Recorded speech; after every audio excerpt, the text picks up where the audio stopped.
Hi ಸ್ನೇಹಿತರೆ, welcome back to my channel Shobha gardening. ಸ್ನೇಹಿತರೆ, ಇವತ್ತಿನ ವಿಡಿಯೋ ಏನಂತ ನೋಡ್ತಾ ಇದ್ದೀರಾ, ಸ್ವಲ್ಪ ಕಟ್ಟಿಂಗ್ಸ್, ಗಿಡಗಳ ಕಟ್ಟಿಂಗ್ಸ್ ನಾನು ಯಾವ ಥರ ಇಟ್ಟೆ ಅಂತ ಇದ್ರ ಬಗ್ಗೆ ನೋಡೋಣ ಸ್ನೇಹಿತರೆ. ಕಟ್ಟಿಂಗ್ಸ್ ಹೇಗೆ ಈಸಿಯಾಗಿ ಇಡೋದು ಬಿಗ್ನರ್ಸ್ಗೆ, ಓಕೆನಾ ಸ್ನೇಹಿತರೆ?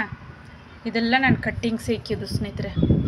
ಇದ್ರ ಬಗ್ಗೆ ನೋಡೋಣ. ನಾನು ಸ್ವಲ್ಪ ಒಂದು ವಿಷಯದ ಬಗ್ಗೆ, ಒಂದು ಟಾಪಿಕ್ ಬಗ್ಗೆ ಹೇಳ್ಬಿಟ್ಟು ಆಮೇಲೆ ಇದ್ರ ಬಗ್ಗೆ ಸ್ಟಾರ್ಟ್ ಮಾಡ್ತೀನಿ.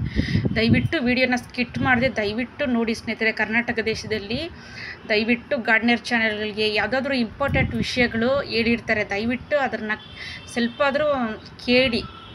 ಯಾವುದಾದ್ರೂ ವಿಷಯ ಇಂಪಾರ್ಟೆಂಟ್ ವಿಷಯಗಳು ಹೇಳಿದರೆ ಚಿಕ್ಕ ಚಿಕ್ಕ ಚಾನೆಲ್ಗಳಿದ್ರೂ ದಯವಿಟ್ಟು ನೋಡಿ ಅದನ್ನು ಶೇರ್ ಮಾಡಿ. ಒಳ್ಳೆಯದಾಗಿ ವಿಡಿಯೋ ಹಾಕಿದರೆ ದಯವಿಟ್ಟು ಅದನ್ನು ಶೇರ್ ಮಾಡಿ, ಓಕೆನಾ ಸ್ನೇಹಿತರೆ? ಇವಾಗ ನಾನು ಸೌಜನ್ಯ ಹೆಣ್ಮಗಳ ಬಗ್ಗೆ ಒಂದು ಸ್ವಲ್ಪ ಮಾತಾಡಿ. ದಯವಿಟ್ಟು ಚಿಕ್ಕ ಚಿಕ್ಕ ಯೂಟ್ಯೂಬರ್ಗಳಾಗಲಿ ಯಾರಾಗಲಿ ಗಾರ್ಡನರ್ ಚಾನಲ್ಗಳಾಗಲಿ ಈ ವಿಷಯದ ಬಗ್ಗೆ ಸ್ವಲ್ಪ ನೀವೂ ಮಾಹಿತಿ ಕೊಡಿ, ನೀವು ಮಾತಾಡಿ, ಓಕೆನಾ ಸ್ನೇಹಿತರೆ?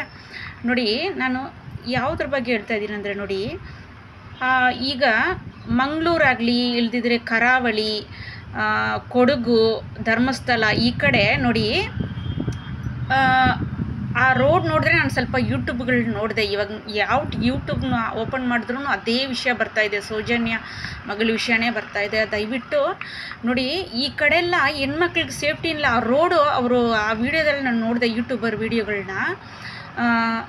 ಅವ್ರ ಮನೆಗೆ ಹೋಗಿ ಅವರು ವಿಡಿಯೋ ಹಾಕಿದ್ದಾರೆ. ಆ ರೋಡ್ ನೋಡಿದ್ರೆ ಅಷ್ಟು ಭಯಂಕರವಾಗಿದೆ, ಒಂದು ಸೇಫ್ಟಿ ಇಲ್ಲ, ಏನೂ ಇಲ್ಲ ಆ ರೋಡಲ್ಲಿ. ಹೆಣ್ಮಕ್ಳು ಓಡಾಡೋ ಜಾಗದಲ್ಲಿ ದಯವಿಟ್ಟು ಗೌರ್ಮೆಂಟಿಗೆ ಎಲ್ಲರೂ ರಿಕ್ವೆಸ್ಟ್ ಮಾಡ್ಕೊಳ್ಳಿ, ಇದ್ರ ಬಗ್ಗೆ ಮಹಿಳೆಯರು ಮಾತಾಡಿ, ದಯವಿಟ್ಟು ಮಾತಾಡಿ. ಹೆಣ್ಮಕ್ಳಿಗೆ ನೋಡಿ 2,000 ಕೊಡ್ತೀರಾ ಗೌರ್ಮೆಂಟಿಂದ, ಅದಕ್ಕೆ ಬದಲು ನೀವು ನನ್ನ ಬೈಬೇಡಿ ದಯವಿಟ್ಟು. ಲೇಡೀಸ್ ಎಲ್ಲ ನಾನು ಬೈಬೇಡಿ, ಇದ್ರ ಬಗ್ಗೆ ನಾನು ಮಾತಾಡಬೇಕು, ದಯವಿಟ್ಟು ನಾನು ಮಾತಾಡಲೇಬೇಕು ಅನಿಸೋ ಅಷ್ಟು ಬೇಜಾರಾಗ್ತಾಯಿದೆ ಇದು ವಿಷಯ. ನೋಡಿ, ನನ್ನ ಮಕ್ಕಳು, ಇವಾಗ ನಮ್ಮ ಇಬ್ಬರು ಗಂಡ್ಮಕ್ಳು ಆಫೀಸಿಂದ ಬರೋದು ಒಂದು 5 ನಿಮಿಷ ಲೇಟ್ ಆದರೆ ನಾನು 10 ಸರಿ ಫೋನ್ ಮಾಡ್ತೀನಿ. ನಮ್ಮ ಹಸ್ಬೆಂಡು ಒಂದು 10 ಸರಿ ಆದರೂ ಫೋನ್ ಮಾಡಿಬಿಡ್ತೀರಿ. ಅವ್ರು ಬರೋ ಕಾರ್ ಎಲ್ಲಿ ಡ್ರಾಪ್ ಮಾಡ್ತಾರೋ ಅಲ್ಲಿ ಹೋಗಿ ನಿಂತ್ಕೊಂಡ್ಬಿಡ್ತೀರಿ. ನೈಟ್ ಆದ್ರೂ ಎಷ್ಟು ಗಂಟೆ ಆದ್ರೂ ಅಷ್ಟೇ ಫೋನ್ ಮಾಡಿ. ಆ ಥರ ಗಂಡು ಮಕ್ಕಳು ಬರೋದೇ ಲೇಟ್ ಆದರೆ ನಾವು ಎಷ್ಟು ಫೀಲಿಂಗ್ ಮಾಡ್ತೀರಿ, ಒಂಥರ ಕಳವಳ ಆಗುತ್ತೆ ಒಂಥರ. ಆದರೆ ಹೆಣ್ಮಕ್ಳು ಒಂದು ಸ್ವಲ್ಪ ಲೇಟ್ ಆದರೆ ಕಾಲೇಜಿಂದ ಸ್ಕೂಲಿಂದ ಬರೋದು ಎಷ್ಟು ತಂದೆ ತಾಯಿ ಅದು ಎಷ್ಟು ಇದಾಗುತ್ತೆ ಅವ್ರಿಗೆ. ನನ್ನ ಹೆಣ್ಮಕ್ಳು ಇನ್ನೂ ಬಂದಿಲ್ಲಲ್ಲ ಅಂತ, ಅದು ಅವ್ರಿಗೇನೆ ಗೊತ್ತು ಆ ಕಷ್ಟ ಏನಂತ.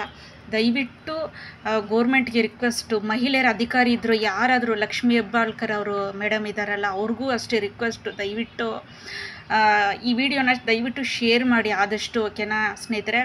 ನೋಡಿ, ಆ ಜಾಗದಲ್ಲಿ ಈ ಧರ್ಮಸ್ಥಳ ಆಗಲಿ ಮಂಗಳೂರಾಗಲಿ ಯಾವ ಕಡೆ ಆಗಲಿ ದಯವಿಟ್ಟು ನೋಡಿ ಆ ಕಡೆ ಬಸ್ಸುಗಳು ವಸತಿ ಮಾಡಿ. ಇವಾಗ ನೋಡಿ, ಹೆಣ್ಮಕ್ಳು ಸೇಫಾಗಿ ಬರಬೇಕಂತಲೇ ಪ್ರೈವೇಟ್ ಸ್ಕೂಲ್ಗಳಲ್ಲಿ ಬಸ್ ಅರೇಂಜ್ ಮಾಡ್ತಾರೆ, ಗೇಟ್ ಹತ್ರನೇ ತಗೊಂಡು ಬಂದು ಬಿಡುತ್ತೆ ಅಂತ.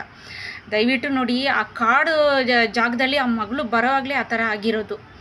ಸೆಂಟ್ರಲ್ಲಿ ಆ ಕಾಡು ಜಾಗದಲ್ಲಿ ಆ ಎಂಟ್ರೆನ್ಸ್ ಮನೆಗೆ ಬರೋ ಇನ್ನೂ ಒಂದು 10 ನಿಮಿಷ ಇರೋವಾಗಲೇ ಈ ಥರ ಆಗಿರೋದು ಅನಿಸುತ್ತೆ ನನಗೆ. ಸ್ವಲ್ಪ ವೀಡಿಯೋಗಳು ನೋಡಿದಾಗ ನಂಗೆ ಅರ್ಥ ಆಯಿತು. ನೋಡಿ, ದಯವಿಟ್ಟು ಪೇರೆಂಟ್ಸ್ಗಳು ಅಷ್ಟೇ, ಆ ಮಗಳು ಬರೋ ಈ ಥರ ಜಾಗದಲ್ಲಿ ನಿಮ್ಮ ಮಕ್ಕಳು ಬರೋ ಟೈಮ್ ನೋಡ್ಕೊಂಬಿಡಿ. ನಿಮ್ಮ ಹೆಂಗಸರು ದಯವಿಟ್ಟು ಮನೆಯಲ್ಲಿರೋ ಹೌಸ್ ವೈಫ್ಗಳು ಮಕ್ಕಳು ಬರೋ ಟೈಮಲ್ಲಿ ದಯವಿಟ್ಟು ಆ ರೋಡಲ್ಲಿ ಹೋಗಿ ನಿಂತ್ಕೊಳ್ಳಿ. ಬರೋ ಒಂದು 10 ನಿಮಿಷ ಮುಂದ್ಗಡೆನೇ ಹೋಗಿ ನಿಂತ್ಕೊಳ್ಳಿ. ಬಂದಿಲ್ಲ ಅಂದರೆ ನಿಮ್ಗೆ ಗೊತ್ತಾಗುತ್ತಲ್ಲ ಏನು ಇಷ್ಟು ಹೊತ್ತಾಗಲಿ ಬಂದಿಲ್ಲ ಅಂತ. ದಯವಿಟ್ಟು ಎಲ್ರಿಗೂ ನಾನು ಹೇಳ್ತಾ ಇರೋದು, ಮೆಸೇಜ್ ಕೊಡ್ತಾ ಇರೋದು ಆ ಥರ. ಈಗ ನೀವು ನೋಡಿ, ಎಲ್ಲರೂ ರಿಕ್ವೆಸ್ಟ್ ಮಾಡ್ಕೊಳ್ಳಿ, ದಯವಿಟ್ಟು ಈ ಥರ ದಾರಿಗಳಲ್ಲಿ ಬಸ್ಸು ಮಾಡಿ. ದಯವಿಟ್ಟು ಗೌರ್ಮೆಂಟು ಮಕ್ಕಳಿಗೆ ಸೇಫಾಗಿ ಮನೆ ಹತ್ರ ಬಿಡೋಂಗೆ, ಗೌರ್ಮೆಂಟ್ ಕಾಲೇಜಾಗಲಿ ಯಾವುದಾಗಲಿ ಈ ಕಡೆ ಈ ಮಂಗಳೂರು ಧರ್ಮಸ್ಥಳ ಕಡೆ ದಯವಿಟ್ಟು ಹೆಣ್ಮಕ್ಳು ಸೇಫಾಗಿ ಮನೆ ಸೇರ್ಕೊಬೇಕು ಅಷ್ಟೇ.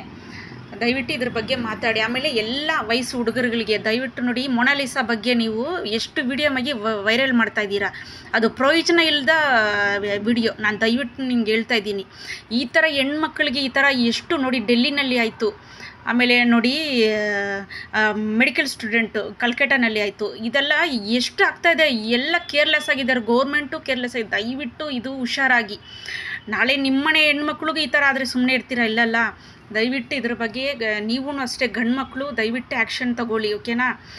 ಇದ್ರ ಬಗ್ಗೆ ನೀವು ಮಾತಾಡಿ, ಎಲ್ಲರೂ ಮಾತಾಡಿ. ಇದ್ರ ಬಗ್ಗೆ ಇದಕ್ಕೊಂದು ನ್ಯಾಯ ಸಿಗಬೇಕು. 12 ವರ್ಷದಿಂದ ಇದು ಈ ಕೇಸ್ ಹೋಗ್ತಾ ಇದೆ. ದಯವಿಟ್ಟು ಆ ಹೆಣ್ಮಗಳಿಗೆ ನ್ಯಾಯ, ಮತ್ತೆ ಯಾವ ಹೆಣ್ಮಕ್ಳಿಗೆ ಈ ಥರ ಆಗಬಾರ್ದು ದೇಶದಲ್ಲಿ, ಓಕೆನಾ ಸ್ನೇಹಿತರೆ? ಇದ್ರ ಬಗ್ಗೆ ನೀವು ಮಾತಾಡಿ, ಓಕೆನಾ? ಆಮೇಲೆ ನಾನು ಇದ್ರ ಬಗ್ಗೆ ಸ್ವಲ್ಪ ಈ ವಿಡಿಯೋ ಲೆಂತಿ ಆಗುತ್ತೆ, ದಯವಿಟ್ಟು ಕ್ಷಮಿಸಿ ಸ್ನೇಹಿತರೆ.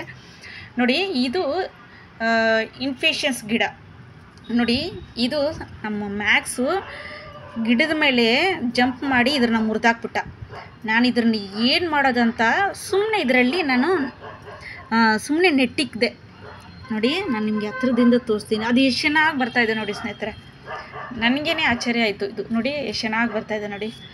ಆ ಥರ ಇದು ನೀವು ಕಟ್ಟಿಂಗಿಂದ ಕೂಡ ಇಡ್ಬೋದು ನೋಡಿ. ಈ ಥರ ನಿಮ್ಗೆ ಹತ್ರದಿಂದ ತೋರಿಸ್ತೀನಿ ನೋಡಿ. ಈ ಥರ ಕಟ್ ಮಾಡಿ ಈ ಥರ ಕೂಡ ಇಟ್ಟರೆ ಬರುತ್ತೆ ನೋಡಿ. ಇದೂ ಅಷ್ಟೇ ಟ್ರಯಾಂಗಲ್ ಆರ್ಟ್ಸು, ಇದೂ ಅಷ್ಟೇ ಈಸಿಯಾಗಿ ಕಟ್ಟಿಂಗಲ್ಲಿ ಬರುತ್ತೆ ನೋಡಿ ಎಷ್ಟು ಚೆನ್ನಾಗಿ. ಆಮೇಲೆ ಇದು ಸ್ಯಾಲ್ವಿಯಾ ಪ್ಲ್ಯಾಂಟು, ಇದೂ ಅಷ್ಟೇ ಕಟ್ಟಿಂಗಲ್ಲೇ ಇಟ್ಟಿದ್ದು ನೋಡಿ ಎಷ್ಟು ಚೆನ್ನಾಗಿ ಬರ್ತಾಯಿದೆ. ಆಮೇಲೆ ಇದು ಪಾಯಿಂಟ್ಸಿಟಿಯಾ, ಇದೂ ಅಷ್ಟೇ ಸ್ನೇಹಿತರೆ. ಇದು ತುಂಬ ಕಾಸ್ಟ್ಲಿ. ನೀವು ಒಂದು ತೊಗೊಂಡ್ಬಿಟ್ರೆ ಇದು ನೋಡಿ ನೀವು 10 ಪ್ಲ್ಯಾಂಟ್ ಕೂಡ ಮಾಡ್ಬೋದು. ಇದನ್ನು ಕಟ್ಟಿಂಗಲ್ಲೇ ಇಟ್ಟಿದ್ದು ನೋಡಿ ಎಷ್ಟು ಚೆನ್ನಾಗಿ ಬರ್ತಾಯಿದೆ ನೋಡಿ. ಇದು ಪ್ಲ್ಯಾಂಟು 300 ರೂಪಾಯಿ 400 ರೂಪಾಯಿ ಹೇಳ್ತಾರೆ ಸ್ನೇಹಿತರೆ. ಅದಕ್ಕೆ ಒಂದು ಸರಿ ತೊಗೊಂಡ್ಬಿಟ್ರೆ ನೀವು ಈ ಥರ ಕಟ್ಟಿಂಗ್ ಮಾಡಿ ಸೇವ್ ಮಾಡಿ ಇಟ್ಕೊಬೋದು. ಇದು ಅಪರಾಜಿತ ಪ್ಲ್ಯಾಂಟು. ಇದು ನಾನು ಬೀಜದಿಂದ ಹಾಕಿದ್ದು. ಬೀಜಗಳು ಬಂದರೆ ಯಾವುದ್ರಲ್ಲಾದ್ರೂ ಉದುರಿಸ್ಬಿಡಿ, ಆರಾಮಾಗಿ ಬರುತ್ತೆ. ಇದು ಮೆಕ್ಸಿಕನ್ ಮಿಂಟು, ದೊಡ್ಡ ಪತ್ರೆ ಅಂತಾರಲ್ಲ ಅದು ಸ್ನೇಹಿತರೆ. ಅದನ್ನು ಕಟ್ಟಿಂಗಲ್ಲೇ ಸುಮ್ಮನೆ ನೋಡಿ ಒಂದು ಕಟ್ ಮಾಡಿ ಇಟ್ರೇ ಬರುತ್ತೆ. ಆಮೇಲೆ ಇದು ಓಕೆನಾ ಸ್ನೇಹಿತರೆ, ಇದು ಸರ್ಕ್ಯುಲೆಂಟ್. ಇದು ಇಫೋರ್ಬಿಯಾ ಗ್ರ್ಯಾಂಟಿ ಅಂತ ಸ್ನೇಹಿತರೆ. ಇದ್ದು ನಾನು ಸಪ್ರೇಟ್ ವೀಡಿಯೋ ಹಾಕ್ತೀನಿ ಸ್ನೇಹಿತರೆ. ಅಷ್ಟು ಬ್ಯೂಟಿಫುಲ್ ಆದ ಸರ್ಕ್ಯುಲೆಂಟ್ ಇದು. ಇದು ಬಿಸಿಲಿಗೆ ಒಂಥರ ಚೇಂಜ್ ಆಗುತ್ತೆ, ನೆರಳಲ್ಲಿದ್ದರೆ ಒಂಥರ ಚೇಂಜ್ ಆಗುತ್ತೆ ಸ್ನೇಹಿತರೆ. ಇದನ್ನು ಒಂದು ಕಟ್ಟಿಂಗ್ ಇಟ್ಟರೆ ಸಾಕು. ಸುಮ್ಮನೆ ನೋಡಿ ಇಲ್ಲಿ ಒಂದು ಕಟ್ಟಿಂಗ್ ಮಾಡಿ ಇಟ್ರೇ ಚೆನ್ನಾಗಿ ಬರುತ್ತೆ ಸ್ನೇಹಿತರೆ. ಸರ್ಕ್ಯುಲೆಂಟ್ ವೆರೈಟಿ ಇಫೋರ್ಬಿಯಾ ಗ್ರ್ಯಾಂಟಿ. ಆಮೇಲೆ ಆಫ್ರಿಕನ್ ಮಿಲ್ಕ್ ಬುಷ್ ಪ್ಲ್ಯಾಂಟ್ ಅಂತ ಕರೀತಾರೆ. ಆಮೇಲೆ ಇದು ಕ್ರೀಪಿಂಗ್ ಚಾರ್ಲಿ ಸ್ನೇಹಿತರೆ. ಇದೂ ಅಷ್ಟೇ ನಾನು ಕಟ್ಟಿಂಗಲ್ಲೇ ಇಟ್ಟಿದ್ದು ನೋಡಿ. ಒಂದು ಪಾಟಲ್ಲಿ ಇಟ್ಟಿದ್ದೀನಿ, ಎಷ್ಟು ಚೆನ್ನಾಗಿ ಕಾಣಿಸ್ತಾಯಿದೆ ನೋಡಿ. ಇದೂ ಅಷ್ಟೇ ಸುಮ್ಮನೆ ಒಂದು ಪೀಸ್ ಕಟ್ ಮಾಡಿ ಇಟ್ರೇ ನೋಡಿ. ಈ ಥರ ಒಂದು ಪೀಸ್ ಕಟ್ ಮಾಡಿ ಇಟ್ರೇ ಬರುತ್ತೆ ಸ್ನೇಹಿತರೆ ಚೆನ್ನಾಗಿ ನೋಡಿ. ಇದೆಲ್ಲ ನಾನು ಕಟ್ಟಿಂಗಲ್ಲಿ ಇಟ್ಟಿದ್ದು ಚೆನ್ನಾಗಿ ಬರ್ತಾಯಿದೆ. ಆಮೇಲೆ ಇದು ನೋಡಿ, ಇದು ರೆಡ್ ಜಿಂಜರ್ ಪ್ಲ್ಯಾಂಟ್ ಸ್ನೇಹಿತರೆ. ಇದರಲ್ಲಿ ಒಂದು ರೆಡ್ ಹೂವು ಬಿಡುತ್ತೆ. ಅದರಲ್ಲಿ ನಾನು ಹೂವದಿಂದ ಇಟ್ಟಿದ್ದೀನಿ. ನಾನು ನರ್ಸರಿಯಲ್ಲಿ ಅವ್ರ ಹತ್ರ ಕೇಳಿ ತೊಗೊಂಬಂದೆ. ನಾನು ಹೂವು ಬಿಟ್ಟಿದ್ದೆಲ್ಲ ಫುಲ್ಲು ಹೂವು ಥರ ಅದು ತೊಗೊಂಬಂದು ಅದೇ ನಾನು ಹಂಗೆ ಇಟ್ಬಿಟ್ಟೆ ನಾನು ನೋಡಿ. ಎಷ್ಟು ಚೆನ್ನಾಗಿ ಬರ್ತಾಯಿದೆ ನೋಡಿ. ಆ ಥರ ನೀವು ಈ ಥರ ಗಾರ್ಡನರ್ಸ್ಗಳು ಏನಾದರೂ ಒಂದು ಗಾರ್ಡನರ್ಸು ಅಷ್ಟೇ. ಆಮೇಲೆ ಬಿಗಿನರ್ಸು ನೀವು ಏನಾದರೂ ಗಿಡಗಳ ಬಗ್ಗೆ ಇನ್ನೂ ತುಂಬ ತಿಳ್ಕೊಬೇಕಂದ್ರೆ ಈ ಥರ ಎಲ್ಲ ನೀವು ಪ್ಲ್ಯಾಂಟ್ಗಳನ್ನ ಹೇಗೆ ಇಡೋದು, ಕಟ್ಟಿಂಗ್ ಇಡೋದು ತಿಳ್ಕೊಂಡ್ರೆ ನಿಮಗೇ ಎಷ್ಟು ಪ್ಲ್ಯಾಂಟ್ ಬೇಕಾದರೂ ಬೆಳೆಸ್ಬೋದು ಸ್ನೇಹಿತರೆ. ನೀವು ಒಂದ್ಸರಿ ಈ ಥರ ಎಲ್ಲ ಕಟ್ಟಿಂಗ್ ಇಟ್ಕೊಂಡು ನೀವು ರೂಢಿ ಮಾಡ್ಕೊಂಬಿಟ್ರೆ ಆರಾಮಾಗಿ ಗಿಡಗಳ ಬಗ್ಗೆ ನೀವು ತಿಳ್ಕೊಬೋದು. ಓಕೆನಾ ಸ್ನೇಹಿತರೆ? ವಿಡಿಯೋ ನೋಡಿದ್ರೆ ಸ್ನೇಹಿತರೆ ನಿಮ್ಗೆ ಇಷ್ಟ ಆಯಿತಾ? ದಯವಿಟ್ಟು ಈ ವಿಡಿಯೋನ ಶೇರ್ ಮಾಡಿ ದಯವಿಟ್ಟು ಆದಷ್ಟು, ಓಕೆನಾ ಸ್ನೇಹಿತರೆ? ಓಕೆ ಸ್ನೇಹಿತರೆ, ಲೈಕ್ ಮಾಡಿ, ಆಮೇಲೆ ಶೇರ್ ಮಾಡಿ, ಮೊದಲೇ ಹೇಳ್ಬಿಟ್ಟೆ. ಕಮೆಂಟ್ಸ್ ಮಾಡಿ ಸ್ನೇಹಿತರೆ, ಆಮೇಲೆ ಸಬ್ಸ್ಕ್ರೈಬ್ ಮಾಡಿ ದಯವಿಟ್ಟು. ನಮ್ಮ ಕರ್ನಾಟಕ ದೇಶದಲ್ಲಿ ಗಾರ್ಡನಿಂಗ್ ಚಾನೆಲ್ಗಳು ನೋಡೋರು ಪ್ಲೀಸ್ ನನ್ನ ಚಾನಲ್ಗೆ ಸಪೋರ್ಟ್ ಮಾಡಿ. ಎಲ್ಲ ಗಾರ್ಡನರ್ಸ್ ಚಾನಲ್ಗೂ ಸಪೋರ್ಟ್ ಮಾಡಿ, ನೋಡಿ ದಯವಿಟ್ಟು ವೀಡಿಯೋಗಳನ್ನ ನೋಡಿ. ಓಕೆನಾ ಸ್ನೇಹಿತರೆ? ನೆಕ್ಸ್ಟ್ ವಿಡಿಯೋದಲ್ಲಿ ಮೀಟ್ ಆಗೋಣ. ಟೇಕ್ ಕೇರ್, ಬಾಯ್ ಸ್ನೇಹಿತರೆ.